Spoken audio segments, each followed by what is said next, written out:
de l'amour. Alors, Almitra dit « Parle-nous de l'amour ». Il leva la tête et regarda la foule sur laquelle un grand silence s'était abattu. D'une voix assurée, il dit « Quand l'amour vous fait signe, suivez-le, bien que ses chemins soient raides et ardus. Et quand il vous enveloppe de ses ailes, cédez-lui, même si l'épée cachée dans ses peines vous blesse. Et quand il vous parle, croyez en lui, même si sa voix brise vos rêves comme le vent du nord dévastant un jardin. Car si l'amour vous couronne, il vous crucifie aussi. Et s'il est pour votre croissance, il est aussi pour votre élagage. De même qu'il s'élève à votre hauteur pour caresser vos plus tendres branches frémissant dans le soleil, il descend jusqu'à vos racines et les secoue de leur adhérence à la terre, telles des gerbes de blé. Il vous ramasse et vous serre contre lui. Il vous vanne pour vous dénuder. Il vous tamise pour vous libérer de votre enveloppe. Il vous pile jusqu'à la blancheur. Il vous pétrit jusqu'à vous rendre malléable. Puis il vous assigne à son feu sacré, afin que vous deveniez pain sacré au festin sacré de Dieu. Tout cela, l'amour vous le fait subir, afin que vous connaissiez les secrets de votre cœur, et au travers de cette connaissance deveniez fragments du cœur de la vie. Mais si pusillanime, vous ne recherchiez que la paix de l'amour et sa volupté, mieux vaudrait pour vous couvrir votre nudité et sortir de l'air de l'amour pour pénétrer dans le monde sans saison, en lequel vous rirez, mais pas de tout votre rire, et pleurerez, mais pas de toutes vos larmes. L'amour ne donne que de lui-même et ne prend que de lui-même.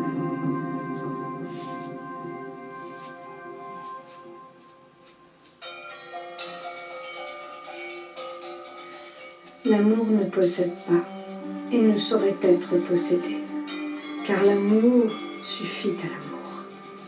Lorsque vous aimez, vous ne devriez pas dire « Dieu est dans mon cœur », mais plutôt « Je suis dans le cœur de Dieu ». Et ne croyez pas qu'il vous appartienne de diriger le cours de l'amour, car c'est l'amour, s'il vous en juge digne, qui dirigera l'autre. L'amour n'a d'autre désir que de s'accomplir. Mais si vous aimez, et ne pouvez échapper au désir qu'il soit ceci, vous dissoudre et être comme l'eau vive d'un ruisseau, chantant sa mélodie à l'amour, connaître la douleur d'une tendresse excessive, recevoir la blessure de votre conception de l'amour, perdre votre sang volontiers et avec joie, vous réveiller aux aurores, le cœur ailé, et rendre grâce pour une nouvelle journée d'amour.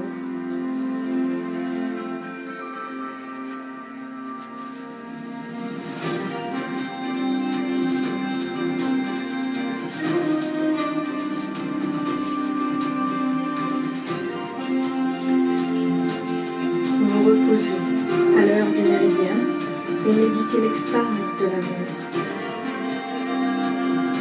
Revenir à votre foyer le soir avec gratitude pour vous endormir avec au cœur une prière pour l'être aimé et sur vos lèvres un chant de louange. Khalil Gibran, extrait de Un prophète et son temps.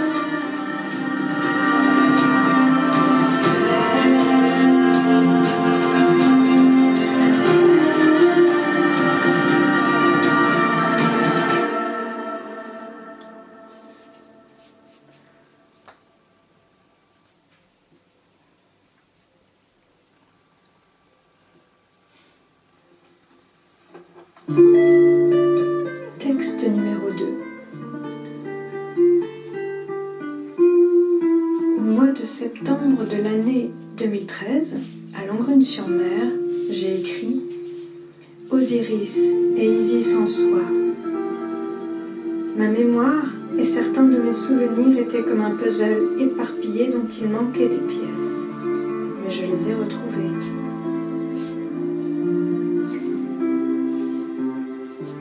Maintenant que j'ai réussi à rassembler ces morceaux de mon histoire, je suis comme Isis qui assiste à la résurrection d'Osiris. Les écrans que formaient la peur et la colère s'effacent, comme des nuages qui se désagrègent devant le soleil, pour que soit baigné de lumière un amour inconditionnel et indestructible. Réconciliation, réparation de la confiance, c'est ce que l'amour dans mon cœur me demande. Je commence à entrevoir comment mettre la raison au service du cœur et à me rendre compte que pendant extrêmement longtemps, je contraignais mes sentiments à s'assujettir au mental. Pour beaucoup de gens, c'est le besoin d'être aimé qui oriente le choix d'un objet du désir. Et lorsque cet objet refuse de leur procurer les satisfactions dont ils sont en manque, l'attirance qu'il exerce sur eux cesse et ils partent en quête d'un nouvel objet. L'amour vrai et profond est inconditionnel. Il se moque des frustrations. Frugal, il est capable de subsister dans les milieux les plus arides et les plus hostiles, comme certaines plantes que l'on ne trouve que dans les déserts.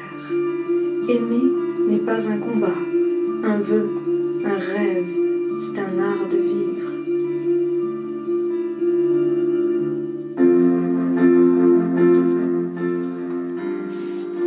Aimer devient plus délicieux que d'être aimé.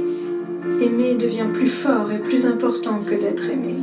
Que mes sentiments soient écrits, que je les efface, les déchire, les brûle ou les enferme, ils n'en finissent jamais de venir du fond de moi, comme d'une corne d'abondance.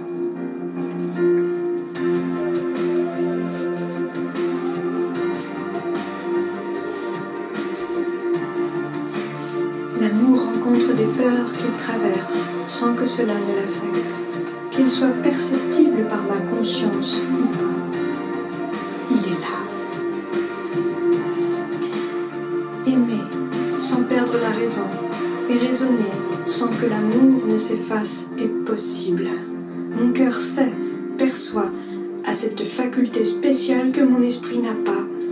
Le cœur a son propre savoir et la raison, quand le mental est humble et qu'il veut apprendre, reconnaît et respecte cette connaissance. Quand l'esprit veut devenir le disciple du cœur, son élève, il se met à son service pour aider le cœur à accomplir ce qu'il fait de mieux, aimer. L'intelligence est mise au service de toujours mieux aimer. Le cœur reconnaissant fait scintiller d'énergie l'esprit revigoré par l'amour, une intelligence revigorée tout autant. L'amour éternel est éternité d'amour. Est-il donc si difficile pour mon esprit de concevoir cet infini?